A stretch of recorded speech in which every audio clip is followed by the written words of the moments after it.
Welcome to Babes in Bookland, your favorite book club podcast that focuses on women's stories. I'm your host, Alex Franca, and today I'm talking with Sarah May, author of She Journeys, a memoir about what it actually takes to heal, the slow work of trusting yourself again, and the choice to keep rebuilding even when it isn't linear. Let's get into it.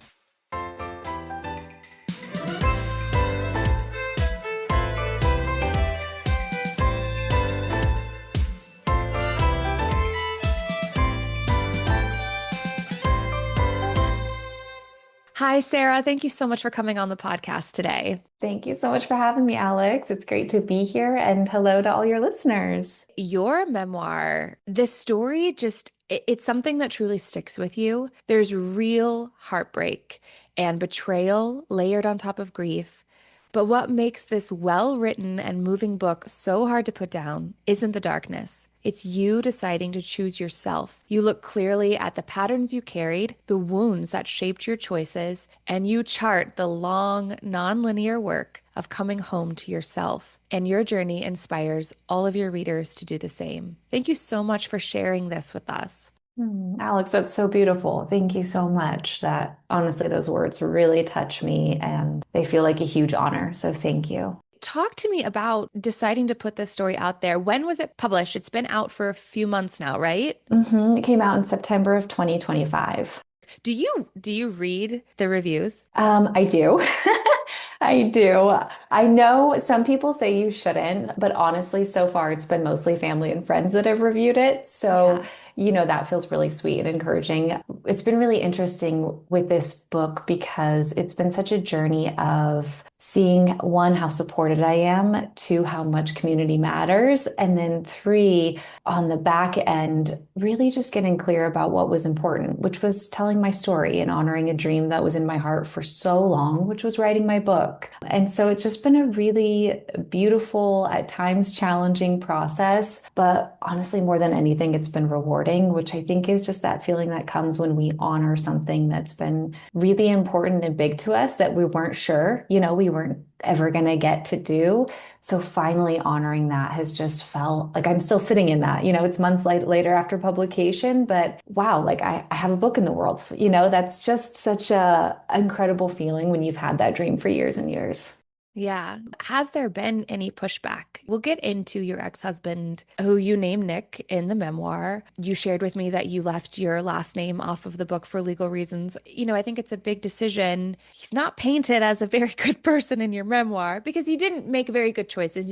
His behavior dictates who he is, right? And how we view him. But is that really scary to put something that's so personal and is so yours, but also shares some really dark parts of other people? Yeah, absolutely, Alex. And you touch on something really important, which is that especially writing memoir, we have to be so careful not to tell someone else's story, right? Like this is our story. So always coming from my experience. I'm sure my ex-husband had his own experience.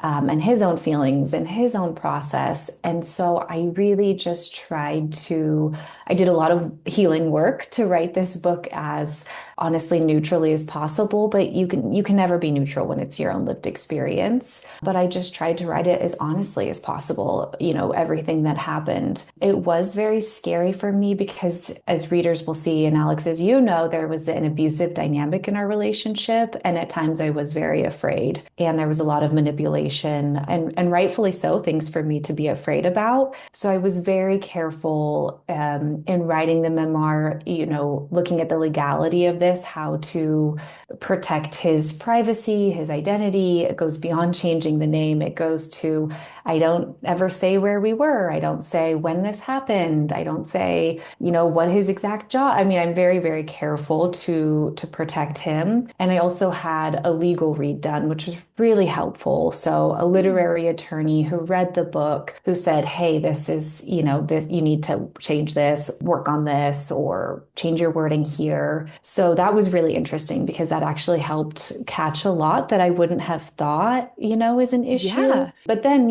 on the back end, I just felt more comfortable after that moving forward with publishing because a legitimate fear of mine was my ex-husband coming back into my life. And I honestly don't want that in any capacity. Yeah. He hasn't. I haven't heard from him. There hasn't been any pushback or issues. Thank goodness. I'm really grateful for that. So, so far, so good.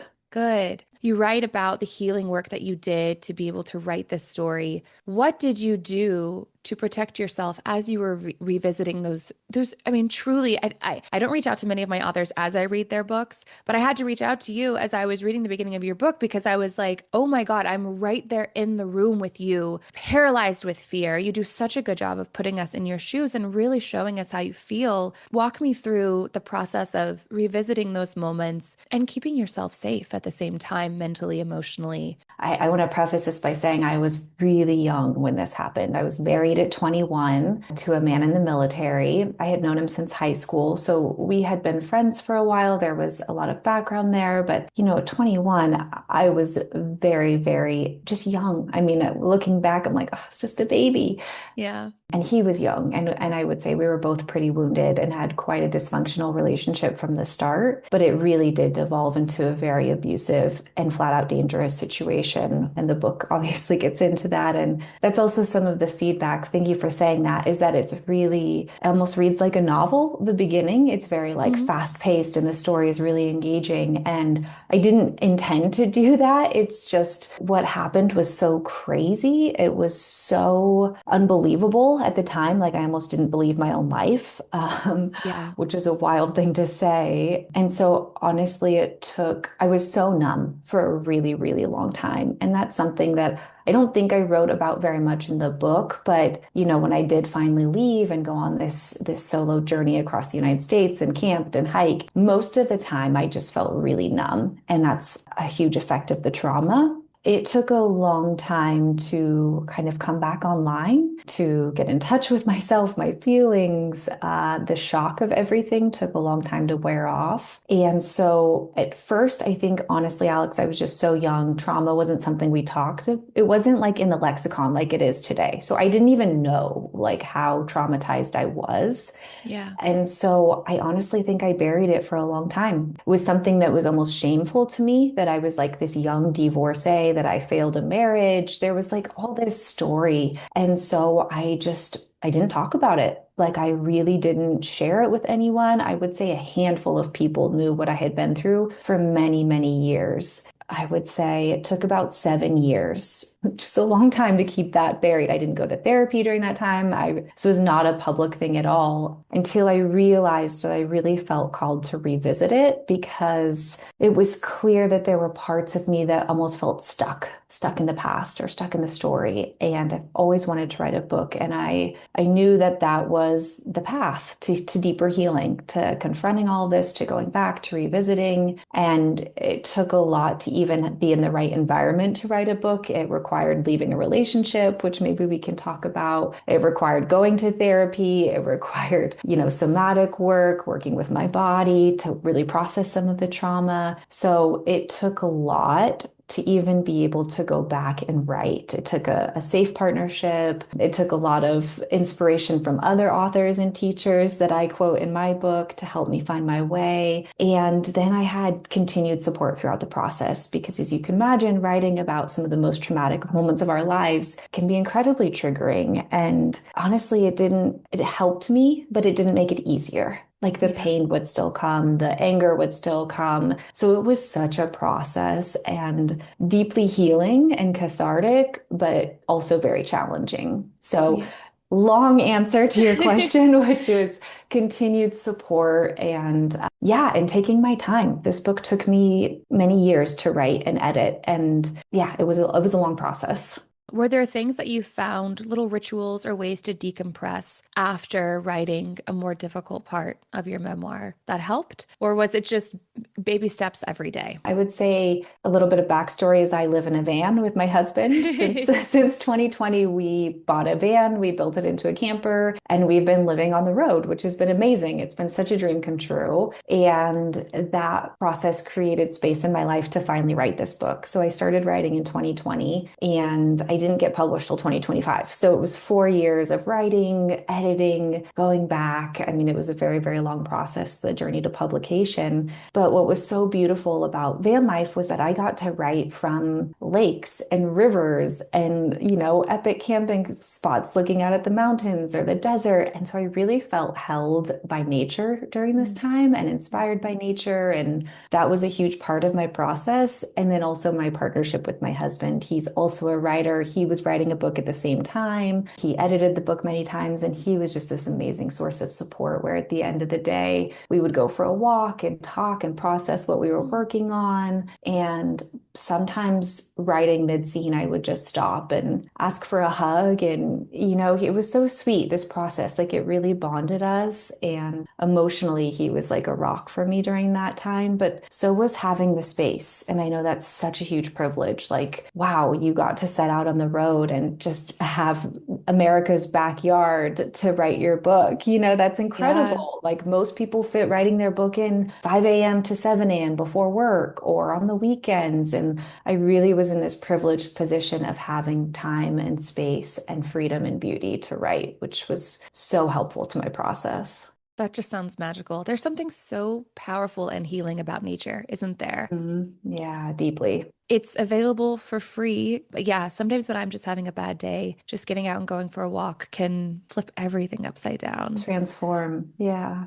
And I love that you talk about how your husband was so supportive and held space for you because that was one reason we'll talk about your ex-husband, but then you had this other long-term relationship, important relationship, and it seemed like he was unable to do that. And that was one of the reasons you realized that you needed to exit that relationship. It can be a really difficult thing for us to allow others to hold our trauma and our pain, but I think it's a really important part of a partnership.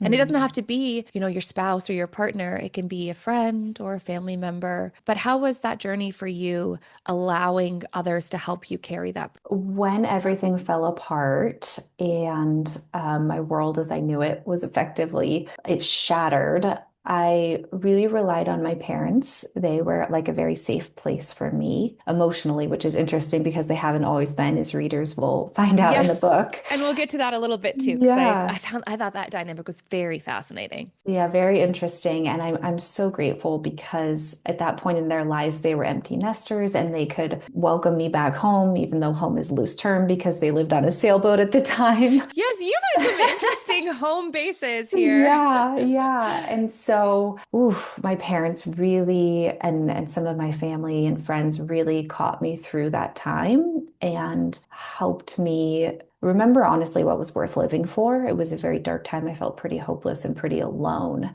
So having people was my lifeline, having support was my lifeline. And that was such a beautiful gift that they gave me, helping hold space for me when I didn't even know how to love myself or who I even was anymore or where my life was going. And I think you see that throughout my journey in the book. Like there's always been those people who played that role for me. And my husband now is certainly one of those people who, when I told him my story, he was so amazing about it. He's like, wow, like you've been through so much. That's so incredible.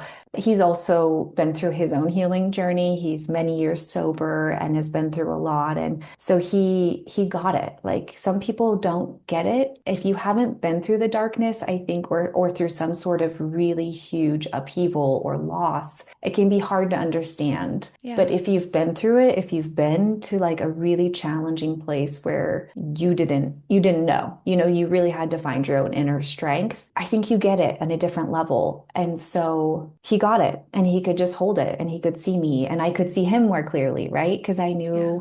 I didn't know what it was like to be sober, but I could certainly understand like the end of one life and having to rebuild and start all over again. Really, it comes down to being seen is such a healing balm for us after really anything, but just having those people in our life that see us and can hold space for us and support us through our losses and our wins, our challenges and our victories. So I'm so grateful for the people in my life. I'm so grateful. Like I am who I am because of the ways I've been loved. Okay, do you guys all understand why you need to read her book? I mean, just listening to you speak, I'm like, yeah, they're going to get it. If someone listening to this today has a friend like you, someone who has gone through trauma and is in that in between place, what's a simple way that we can show up for the people that we love? Because I think that's where it gets tricky for someone who hasn't experienced that. It's so important just to show up. Like, we don't have to show up perfectly. We don't have to have the perfect thing to say because honestly, there is no perfect thing to say, especially if it's around grief or say someone you love has lost someone who they died, right? Like, I'm sorry. Like, that just, it almost feels meaningless. It doesn't feel like enough, but honestly, it's not even about that. It's about your presence. It's about Mm. love. And so just knowing you're with someone, there doesn't even need to be words.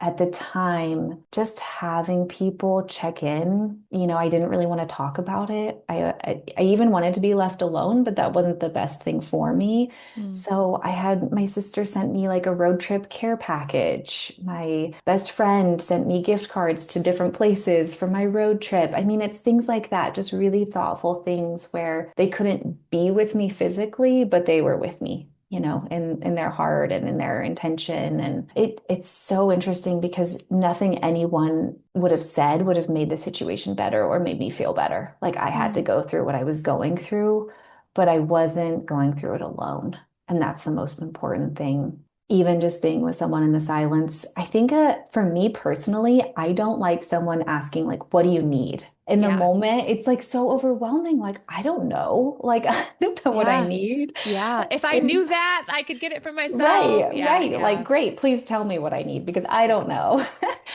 So I don't think that for me is a helpful question. I think it feels way better to me to just hear someone say, I'm here for you. I'm so sorry. I love you. I know you're going to get through this and I'm with you. I'm with you every step of the way, whatever that looks like. We don't have to do it perfectly, but trying is the most important thing. Very good advice. Okay, so before we get further into your journey, your healing journey, your story, talk to me about finding the title, She Journeys. Yeah, I love this. It's also the name of my blog that I had for many years before I wrote my book. And it was inspired by the trip that I took after I left my husband. I lived on the East Coast with him and I realized I couldn't stay there. I didn't have any community there. And really, the whole reason that I was there was for him. And so it just didn't feel right. I just felt like every turn in the road would remind me of us and I wouldn't be able to heal. So I decided to move back to California and move in with my parents to get back on my feet and rebuild. But I figured along the way, why not plan an awesome road trip? So I had all these destinations across the United States and I would road trip back and I would camp at national parks and go on hikes. And I grew up very outdoorsy. I have six brothers and I had to do everything they did, right? Growing up in the mountains. And so from a young age, I loved to camp and hike and explore. And so that was always a part of me. And as we talked about, nature can be such a healer. So I knew that the best place for me would probably be out in nature to do something like this, to challenge myself, to feel inspired again, to feel alive again.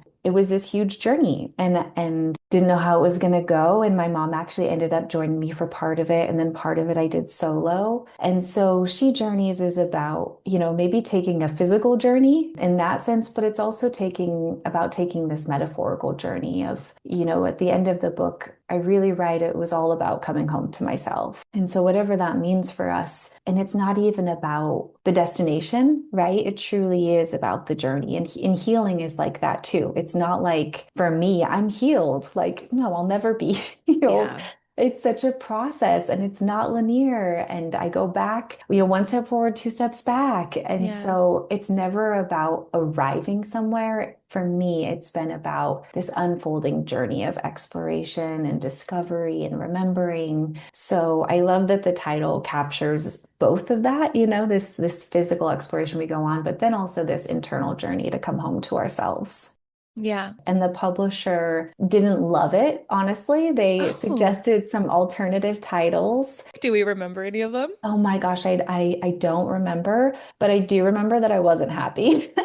I didn't love them. Thank you, next, you said. Yeah, so I fought for my title because it really just felt so right and I couldn't picture it Yeah. being anything else. So yeah, it was part of the process to publication as well. Good for you. All right, well, let's get into your journey. Let's do it. We're going to start with Nick. You write about your relationship. I was a teenager who wanted to be saved, but being rescued is not the same thing as being loved. What did you think you wanted to be saved from?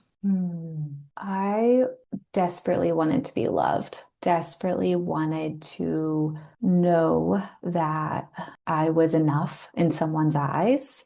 Did you not feel that growing up? Like, where do you think that that came from? Absolutely, like childhood wounds here. Absolutely.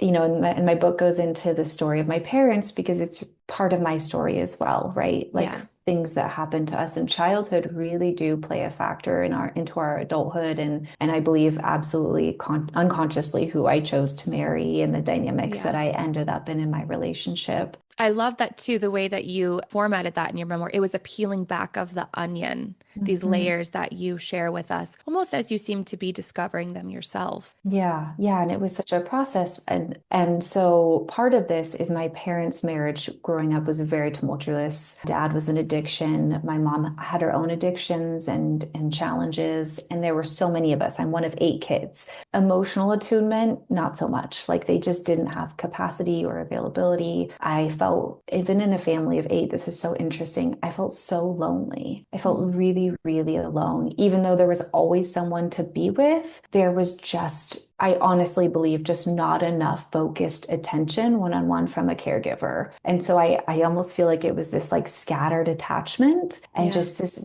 desperate, desperate desire within me to be loved and to have someone like pay attention to me, to look at me, to see me. This pattern really shows up in my life, this desire to be loved, this longing to be loved. I think I was in a lot of pain, much more so than I realized at the time. And so when somebody came along, Nick, my ex-husband, and was like almost, what do they call that? It's like love bombing, right? Yes. Like Yes. just full on, so romantic, huge grand gestures, almost obsessive. And it just felt like for the first time in my life, like this overwhelming sense of you're so loved, you're so desired, it was like almost like a drug to me, like Hmm. intoxicating to me. Hmm. And and I just soaked it in and became addicted to that almost myself because it felt so good. It felt like meeting all my needs for the first time. Like, yes, this is what it's supposed to be. When in reality, it wasn't love. It was like this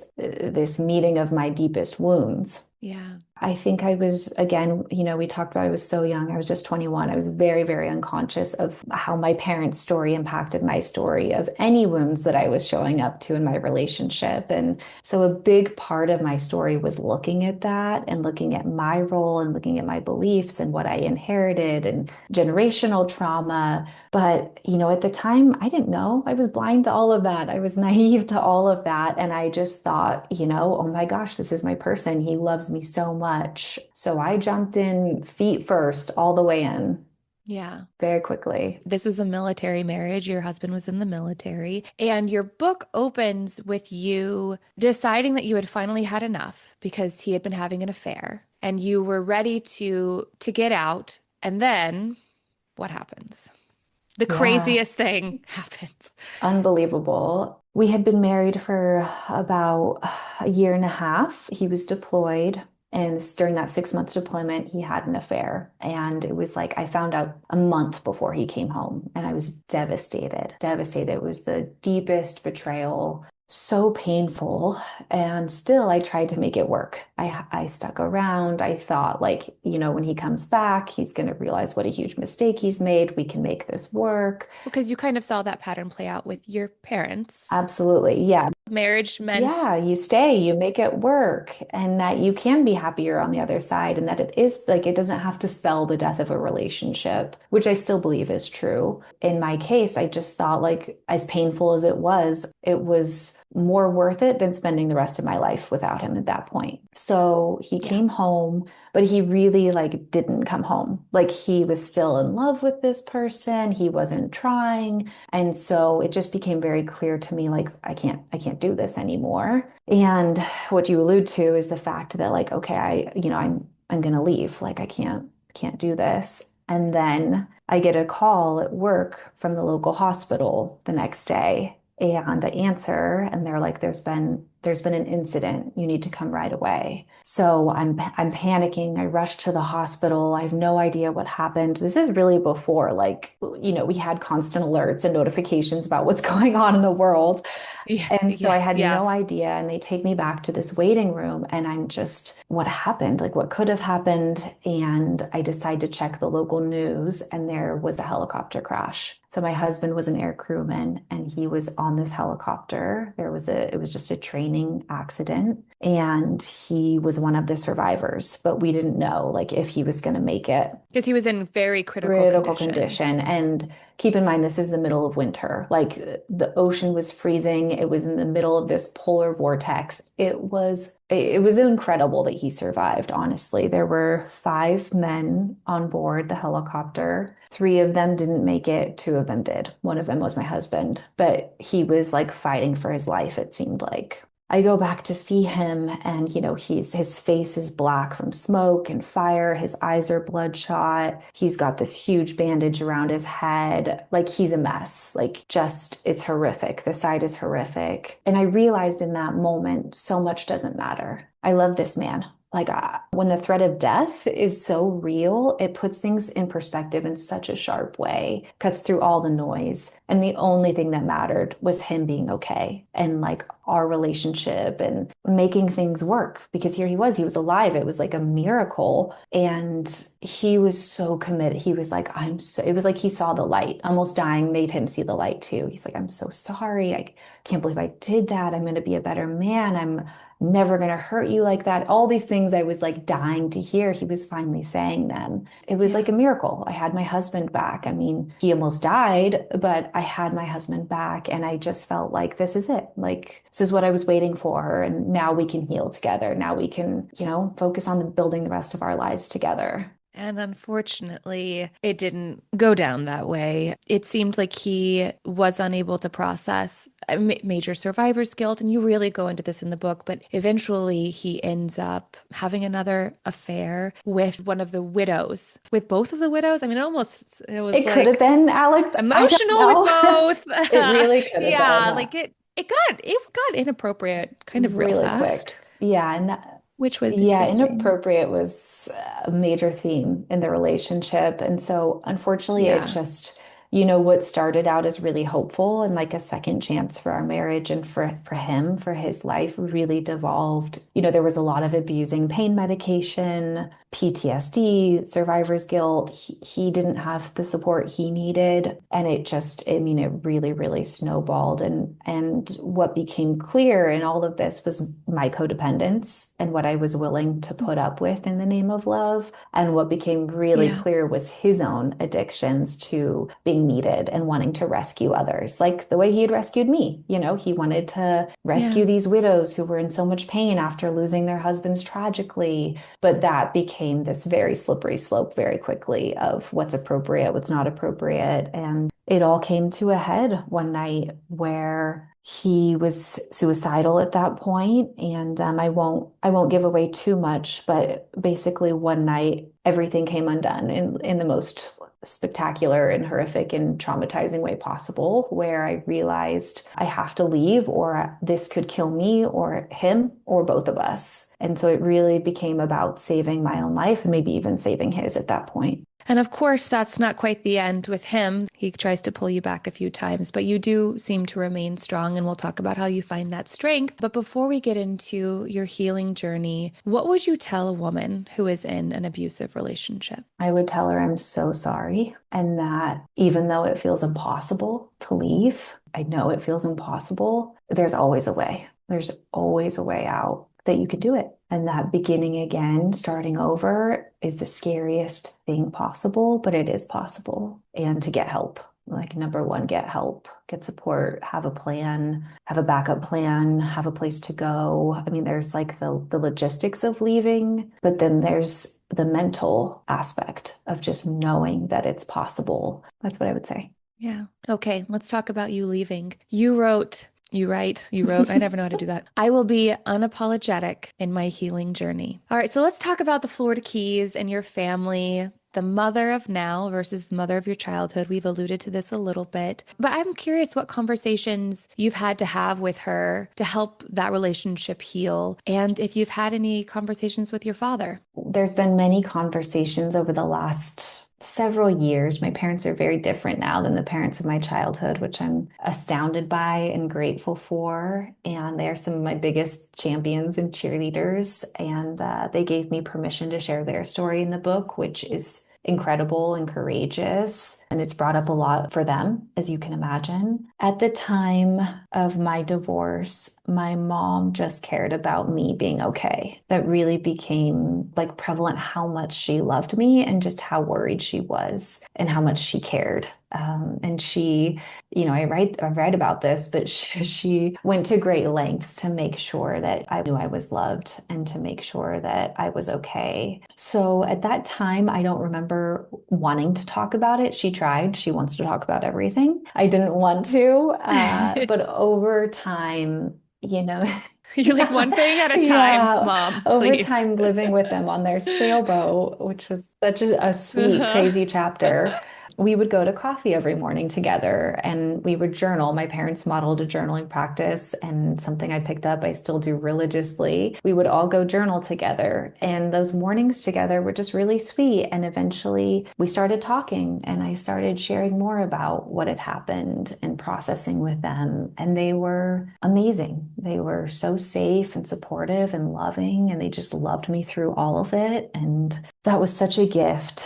And so writing the book, that was many years ago after, and then writing the book brought up a lot more conversations, as you can imagine, deeper opportunities for healing and relationship. And, it's been interesting because I come from a big family, also connecting with them about publishing this book, sharing this book. A lot of them didn't know what I had been through in my marriage. We didn't really talk about it. Some of my siblings knew, but many of them did not. And so for them to read my story and learn about it, I think was really hard for some of them. And Mm. so, but I hope also just more opportunities for deeper connection and conversations and intimacy. I think that's what vulnerability can do. Have you asked your mom why she stayed? I've never asked her flat out. I think if I had to hazard a guess, it would be one that she loved my dad so much. My parents are high school sweethearts. My mom was 14, my dad was 15 when they started dating and fell in love. And so they've always just been each other's person, always.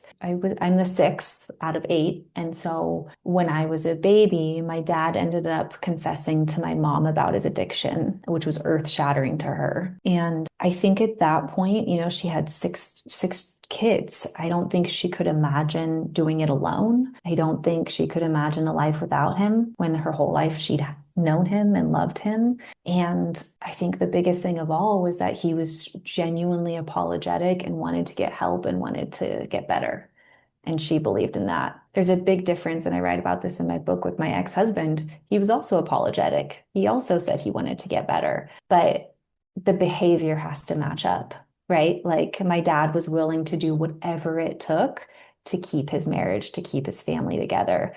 My ex-husband would say all the right things, but then wouldn't take any of the action to actually show that he was willing to change his behavior. I think that's a very important distinction because I think we can confuse words with actions. And that was a really big takeaway from your book, too. It's like you can't just talk the talk, you have to literally walk the walk. Which is what you did. And let's get into that a little bit more. It's so cute. You talked about it kind of being like your eat, pray, love, wild journey. You talked about, growing up very comfortable in nature. And one thing as I was reading, I was like, did you ever get nervous or scared being a woman in a vulnerable position? I mean, it is what it is. You have these really interesting interactions where, I don't know, maybe it's just because I've read too many things and I do like true crime and thrillers, but it's like at any point, the man coming up the path could be the serial killer instead of the guy who's like, oh yeah, down yonder, that's where you need to go. How did you kind of navigate feeling brave in your freedom, but also, just being a smart, Yeah. responsible woman solo on the road? Yeah, yeah, and that's something I get a lot of questions one's about is about safety, traveling alone as a woman, especially this was 10 plus years ago. So it's much more common now doing van life. I see women traveling solo all the time. It's amazing. Like it's just the amount of women traveling solo is so inspiring and awesome. But back then it wasn't as common and I was very young. And I'd never done anything like that before, camping by myself. I had traveled young. At 16, I went to Europe by myself.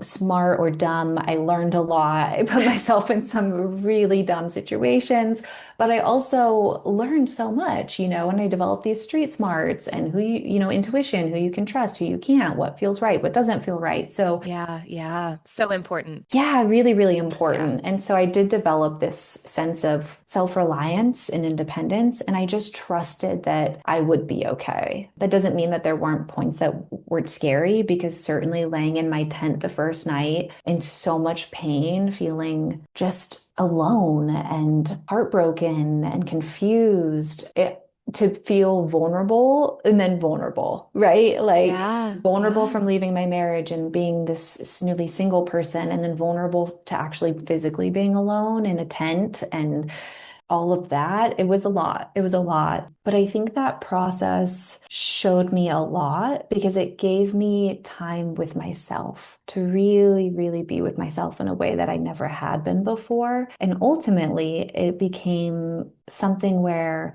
I learned I can do this. Like I'm strong enough. I'm safe. I can trust myself, which was huge because I didn't trust myself. Look at who I had chosen. Look at what had Yeah. happened. How could I made a mistake, right? I made the wrong choice. How could I have let this happen?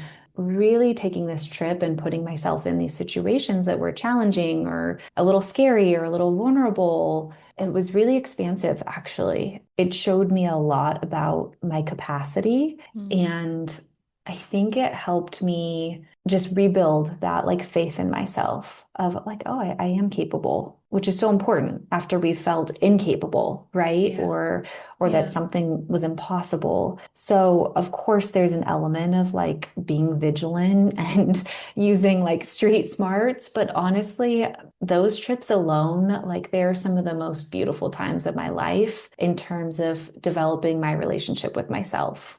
Did you have a knife and like pepper spray at the ready just in case? Like if there's a woman out there listening and she's like, God, this sounds incredible, but how can I keep myself safe? I did have pepper spray. I can't say like a knife. I would even feel competent. Like, what are you gonna do with that? Like, Yeah, I you know. know? I know. You know what goes through my head anytime that I'm like, if I have to, Miss Congeniality, sing. Right, right. You There you know, like go. there's There you some things we go. can pull from. I think one thing that I'm guilty of, and I think we're all kind of getting guilty of these days, is the lack of alone time. Like I find myself reaching for my phone in between like editing things uploading. I'm like, oh, okay, that's taking 10 seconds. Like, how can I keep my brain occupied with something else? And that can be a really scary thing that I think a lot of us are getting away from. And I would just encourage us all, like, you don't have to go solo backpacking across the United States. If you can, go on with your bad selves, but like, go sit outside, stretch yourself. I think it's a muscle that we have to continue strengthening. I love that. I love that. You Yes. obviously journal. It seems like you've really understood the practice of Sarah time.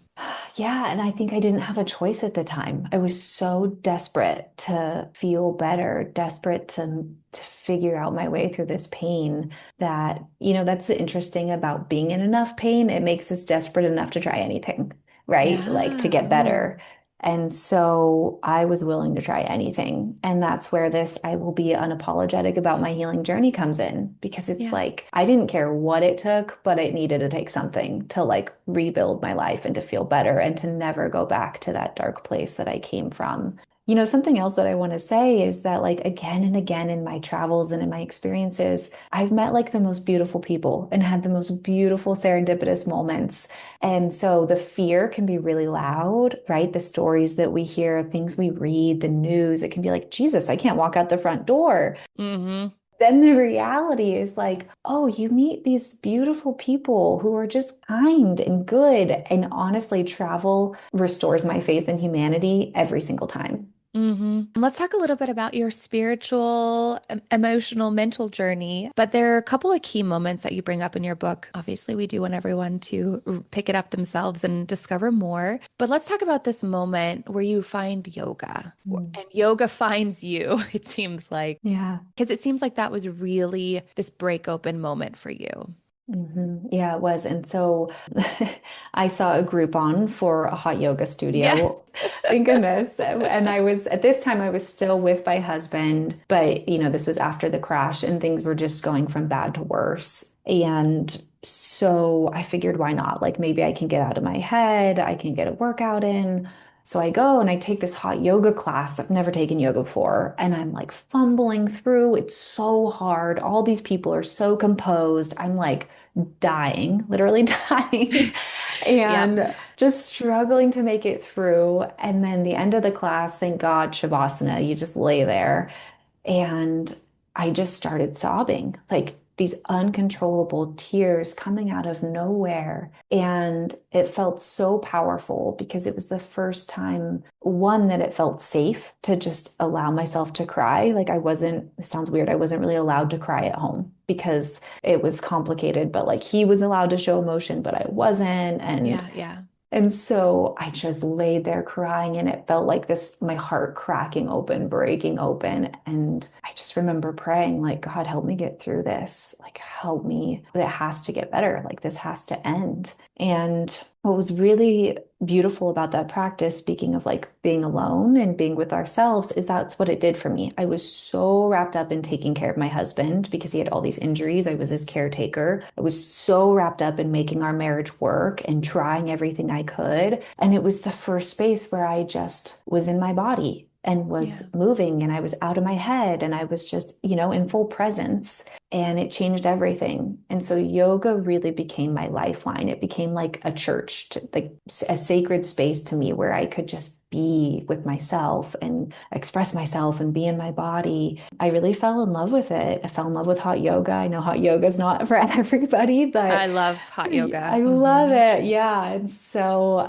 part of my journey was taking a yoga teacher training several months after I left my husband, and that was deeply healing and powerful. And then yoga's just played a beautiful role in my life since then. I worked at a yoga studio after that where I met some of my best friends and Mm. actually met my now husband in the yoga studio as well. So That's it's right. He just, like came up to you after class, yeah. right? Oh Yeah, he yeah. did. He did. So yoga's been a huge part of my journey, and I'm just so grateful for that space and for that practice. Let's talk a little bit about the intersectionality between like Christianity and Christian faith and yoga and spiritualism and chakras. And you're a Reiki healer. Did I pronounce that right? Yeah, you got Reiki, it. Reiki. Yeah, Okay. Reiki. Uh-huh.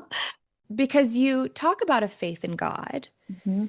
How has that evolved as you've gone through this experience? Yeah, it's this. I write a chapter a little bit, I allude to it because it's been such a big part of my journey. But I was raised very, very Christian, conservative Christian, actually, and, church multiple times a week. And Multiple times a week. multiple, yeah, youth group and, Sunday service, Kind of and did that then too. Yeah, yeah. prayer at the pole. Like I would stand at the flagpole every morning and pray through high school with like the other people in my youth group. So, I mean, deeply religious, and the church was always kind of a fixed point in my life. I would say I've always had a deep faith. I'm not sure exactly where that comes from, but I've always believed in God.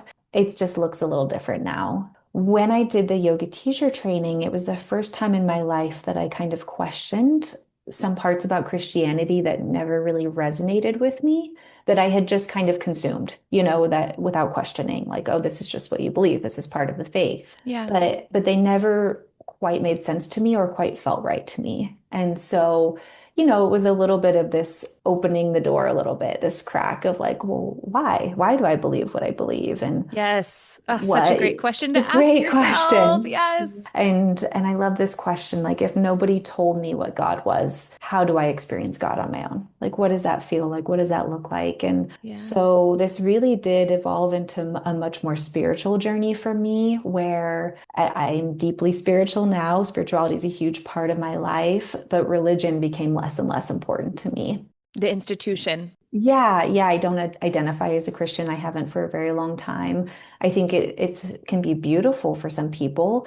It just wasn't for me. It just wasn't at the end of the day what felt right for my heart and soul. But I have this, I would say, even deeper relationship with God now because of the questioning journey that I went on, the faith journey that I went on. Yeah. So unpacking was a big part of that. And honestly, I had a lot of shame around things that Christianity instilled in me, whether that was around sexuality, divorce, sex Yeah. before marriage. I mean, there were a lot of things that, a lot of shame that I had to process and unpack as a result of growing up so Christian. I'll just say, like, if I had a daughter, I would never want her to feel that kind of shame or have those kinds of thoughts and feelings about herself because of this, practice. Was there ever a moment where you were angry with God? Yeah, still. Yeah. Yeah. I know. There are days where I look up and I'm like, hello, we could use a What little the help down what the here. hell's going on? Yeah, I mean, I think asking why, God, like how can we not when awful things happen? How does it not shake our faith or lead us to question like what the fuck? Sorry, I don't know Hmm. if I'm allowed to say that. Yes, But you are. I love that word. sometimes it's just like, what? Like, what is going on here? Part of my journey has been working with plant medicine and sitting in plant medicine ceremonies. And I also have a chapter about working with ayahuasca in the book, which we can talk about if you'd like. Yes, yes. But that's really helped heal a lot of the wounds from Christianity, faith wounds. Even like I had a problem even with the word God. Like it just felt so loaded to me, this idea, this concept of God. So I Yeah. would say the universe or spirit or creator, whatever, it's just what we assign to it. But even that I've found like healing around. Like we're human and we have anger all the time about injustices in the world and why awful things happen and why we have to experience pain and loss and suffering. That's like God's realm, not mine. Yeah. But I do Yeah. know as a human that like making sense of it and coming home to what feels true for me, which is like love and compassion and grace and forgiveness, like that's the path that I want to walk. I think it's so beautiful that you've discovered this for yourself. And not only that, you're turning around and you're helping others in ways that have helped you. And I think that's Mm. beautiful. Before we move on, what is Reiki healing? If we have a listener who's like, I would love to just hear from someone who has been trained. What is it, lady? What do you do? Yeah. How are you helping? Yeah. So Reiki is a form of energy healing. I think this was more like in the like people would call it like woo woo, but it's become more mainstream. Like even hospice will work with Reiki practitioners now, where the Reiki practitioner basically channels, they call it chi, life force energy through their hands. This can be hands on, hands off, but you're basically helping to balance the energy field, the flow of energy. It can be deeply relaxing. It can help with pain relief, stress relief. So I worked with a practitioner and had a couple sessions myself. I was not a believer in it. And then lo and behold, I was laying on the table and feeling these things in my body and was like, oh, what is this? Like I Yeah. want to learn more. And so I became a practitioner and I now, do Reiki for others. But this is one of those things growing up Christian that I would have been like, that's hooey. Like, I don't believe in that. So you just never know where your path is going to take you. Ain't that the truth? I want to talk about this other big pivotal moment in your journey. You're speaking with a therapist, and she basically confirms that you were raped in your marriage. I just sincerely applaud you for being brave and courageous enough to share your thoughts and feelings and experience with this. Talk to me more about this moment and what it meant for you to have someone else validate that for you. For me, this was like one of the hardest things to write about and to process, and continues to be when I go back and read it or revisit that place. It still feels really huge because when it happened, I didn't know to call it rape. Like I was naive. I didn't know that you could be married and be raped.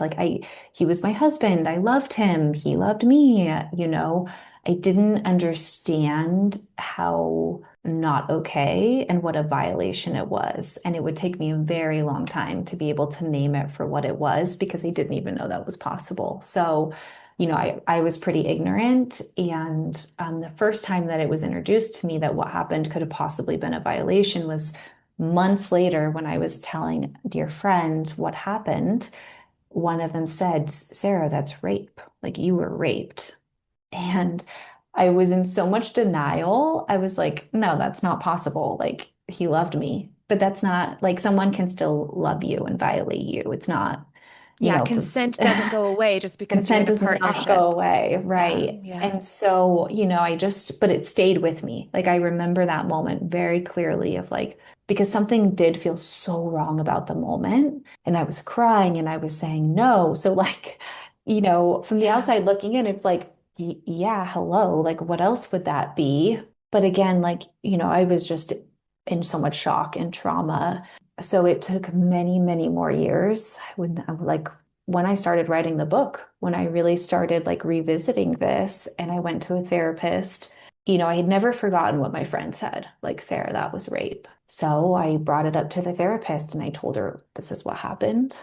It was so powerful because she was just so like, yeah, like that's rape. You were raped. And like, this yeah, is the definition of rape. And, this was your experience. And it was so deeply validating to me because it was like this thing inside of me that I had carried for so long, but was minimizing or maybe not just giving myself permission, to really like name and acknowledge. And she's like, even if you hadn't said no, it still would have been rape. Like, it's not just saying no in that moment. It was like emotionally, you were crying, you were sobbing. You just told him your marriage was over and he climbed on top of you. Like, there were so many aspects to this that were a violation in every way. And then I was like, well, why? Why would he do that to me? Why would anyone do that to someone? I think what she said next just helped me make sense of things. She was basically like, for him, this was always about control. This mm, was always about power. And that's what it is in an abusive relationship. It's always about control and it's always about power over.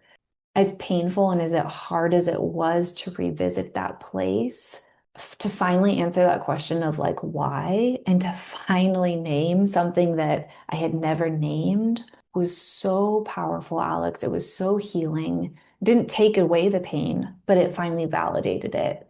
That was huge. And writing about it was hard and big and a lot of anger. A lot of anger comes up around that. And yeah, something too that I feel like is really important to say. I talk a lot in the book about this concept of taking responsibility and taking accountability for our own behavior. I never ever want it to be misconstrued that he is off the hook for his yeah, behavior, right? Like what he did was monstrous. It's like never, ever in any realm okay. But me taking responsibility for my part is separate from that, right? Like I'm not excusing or condoning anything that my ex-husband did. And especially when I write about forgiveness, like, and forgiveness may not be everyone else's journey. It was part of mine, but yeah, I'm still not condoning what he did. Like yeah, that's not, it's separate. This like naming of the things we go through, of having someone validate our experience can be so deeply powerful and transformative because it's like we're stuck on it. There's something in yeah, our spirit that's like, this isn't right, this isn't right. So to finally be able to find some freedom, it just allows for us to be like, I'm not crazy. Like, yeah, that's yeah. valid. And now I can see it clearly for what it was and name it and let like my own process begin around this. And I think you really did walk that beautiful line of showing your readers that it is important that we do take accountability and that, like, at the end of the day, our life, our choices are our responsibilities while also not being responsible for other people's actions and behaviors. Yeah. And I think as women, we can take a lot of that on. We internalize a lot of things. Of course, we're never excusing bad behavior and we're never saying that anyone harming you is your fault Hmm. ever. And really, a big part of your responsibility journey was the healing process that you chose to wade through and the many Hmm. years that it took you to actually get to where you seem to be now. And now includes posting pictures of penguins. On your trip too, did you go to Antarctica? Is that where you were? Yeah, Like that? Just yeah. what a remarkable life you are living. And you Remarkable. did that though, Sarah. You did that. And your memoir shows us that you can have really hard, difficult, horrible, terrible things happen to you, Mm. and you can choose to move through them and build a remarkable life. Absolutely, Alex. Thank you for saying that. Hallelujah. And my life is so much more beautiful than I ever dreamed it was going to be. Like, Yeah. love, the marriage that I'm in is so much more supportive and loving and safe than I ever dreamed it could be. And what my book, I hope my book for people is just a testament that, like, we can always begin again. We Yeah. can always start over. And actually, it can be a lot more beautiful on the other side if we have the courage to rebuild from the inside out. Yeah. Okay. Do we have an extra 10 minutes to talk about the tell? Do you want to? Yeah, let's do Okay, it. you had slid into my DMs. We were already talking about your memoir, and you were like, "Are you going to cover this book?" And I had told you I wasn't sure because there was so much controversy, and I also feel really uncomfortable like invalidating a woman's experience with sexual assault and sexual abuse. Like that feels icky to me in a way. But then I read more about it. I was reading part of the book when the second controversy broke, and that kind of made me angry. And you've had experience, like you said, in plant medicine, ayahuasca. This is a chemical, MDMA, it's Mhm. technically a chemical, but psychedelic therapy. Give me some thoughts. You can disagree with. I tried to be as even-handed as possible. I did at the end share my opinion with what I thought was true or not, but I did try to be as even-handed in the episode as possible. But I would just love your feedback, and we can chat a little bit about whatever aspect of it you want. Yeah, well, thank you for sharing with me, first of all. And listeners, if you haven't listened, go back and listen because this controversy is so interesting. And it is literary wise one of the biggest things to happen in the book world and in the nonfiction space in a very, very long time, if not ever, maybe. Yeah, yeah, And yeah. so this is just really, really interesting. And especially coming off our conversation about sexual assault and our experiences and MDMA. So I'll be just very transparent with your listeners. I've worked with MDMA, I've worked with mushrooms, with ayahuasca, all in a facilitated healing space, which means there's a guide, there's someone facilitating that ceremony, and it's always with the intention of healing. So I am coming from a background working with psychedelics for healing, which Amy Griffin talks about in the book. I loved your episode because you talk a little bit about the history of MDA and then outline the controversies. And what was so interesting, I read The Tell a couple months ago, and I thought it was incredibly well written. Some Hmm. people didn't vibe with it from the get-go, but I thought personally it was very well written. And coming from the psychedelic world, I was like, oh, this is awesome. Like this is, really powerful testament to how psychedelics can help people heal. And I do believe they can. And there is some like exciting like science and research and, even on the federal level, things going on, but I digress.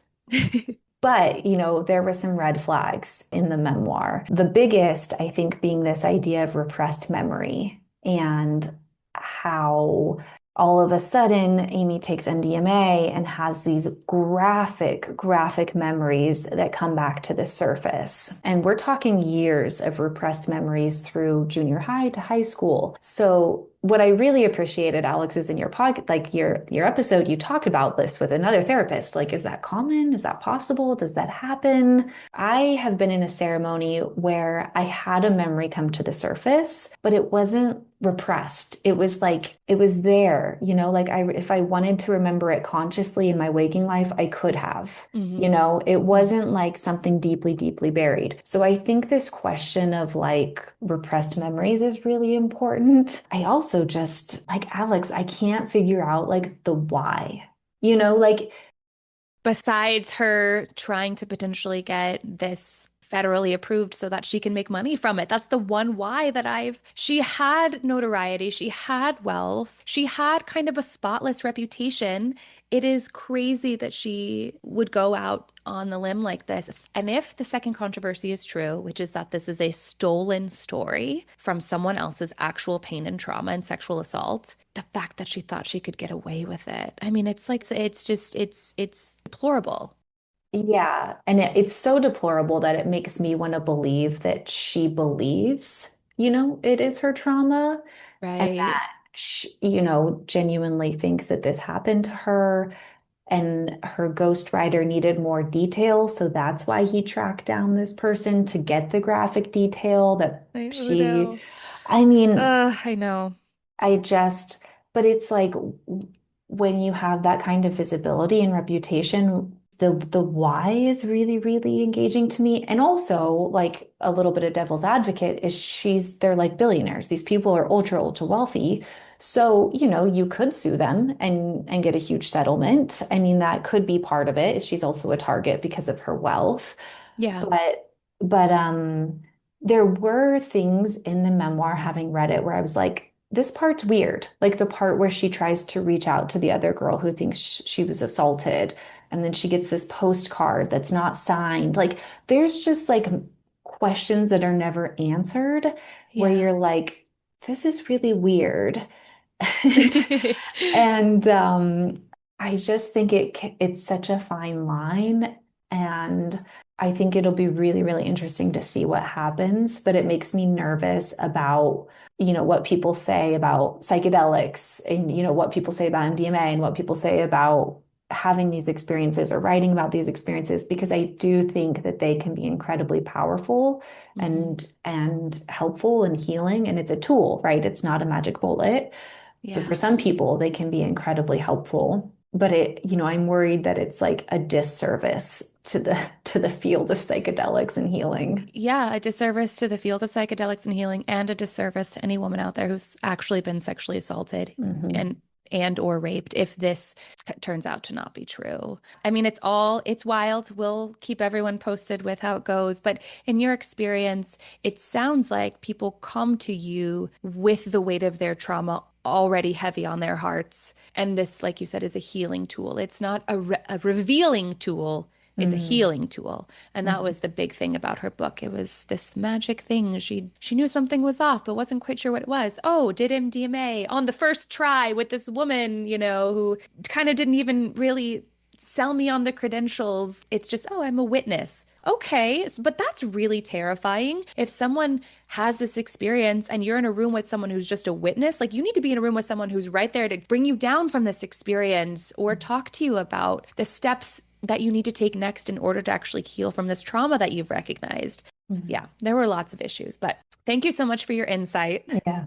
Yeah. Well, I appreciate you covering it. And I'm so curious to see what happens, and, hope whatever the outcome is, that it's just, and that truth is revealed. And yeah, at the end of the day, any victims are honored and their story is honored, most importantly. Yeah, yeah. All right, Sarah, before we wrap it up, I have a few last questions for you. What is your favorite word? My favorite word. Oh my gosh, can we come back to this? I want to like sit on it. Yes. Okay. My next question I ask all my authors, how do you stay hopeful? Yeah, I would say my spiritual practice every day. It's my root and my connection to the faith, the faith that we're here for something greater and that there is a greater plan. And yeah, it connects me back to love and myself and purpose and meaning and what matters for me. I love that. Do you want the Babes in Bookland question jar or do you have your favorite word? Let's do the jar. Okay. All right. Dun, dun, dun.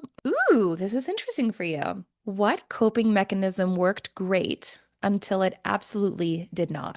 This is wild. What a This good question jar has question. like the strangest questions, and it always pertains to the person's memoir. It's like wild. Wow, that's so great. So, yeah, I think this goes back to what we talked about, how when I left my marriage, I was really numb and I didn't talk about it. I didn't process it. I didn't go to therapy. I basically just kept it all like down inside. It worked. It worked until I would get triggered and my response would be insane. And it would become very, very apparent, like you have some serious trauma here. You have things that are going to start eating away at you from the inside out unless you go there and look at them and be with them. So, we can only keep things buried for so long. I think they always become manifest in our lives, consciously or unconsciously, in one way or the other. And so, trying not to heal, like trying to really like keep my head down and I'm fine, like the past is the past, I'm good. Forcing it and kind of faking it and building this like other life a little bit until it became very, very apparent that there's like no outrunning. for me, Hmm. there was no running. So it worked until it didn't. And I had to embark on this gorgeous healing journey. Were there ways that it was physically manifesting in your body that you can point to now? I'm just I curious. would get depressed at the same time every year, like clockwork. And I never Mm, realized why. I was like, is this seasonal depression? No, it was around the date from when I found out about his first affair to through the helicopter crash. So we're talking like several months. I would get really severely depressed. And I honestly believe it was just like the trauma in my body remembering like what I had been through and me trying not to go there again. I think it manifests in other ways as well, but I would say that's the most intense physical symptom. I would also have like panic symptoms, like hyperventilating here and there if I got really worked up about something. It was like all of my reactions, once when I saw his name pop up on my phone, wanted to like crash my car. My heart started yeah. racing. I've had this, it was like full blown panic. So it was very Yeah. clear, like this is not a normal or healthy response, to this Hmm. situation. I'm a big believer in trauma staying in our bodies and somatic work and EMDR and getting the help we need to help process and metabolize the things we've been through to live more free and clear. Yeah. Okay. Okay, Favorite word pressure's time. on. Why is this was so hard for me?